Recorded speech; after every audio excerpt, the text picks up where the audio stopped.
Okay, this is yesterday part 2. So we start with this chord.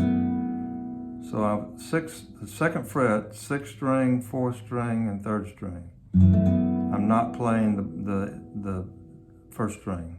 And then you just slide 2 of those fingers down, leave the little finger where it is. And then E minor. C with 1st string, 3rd fret. That's a D. That's a D augmented. Back to G, and then you do it again.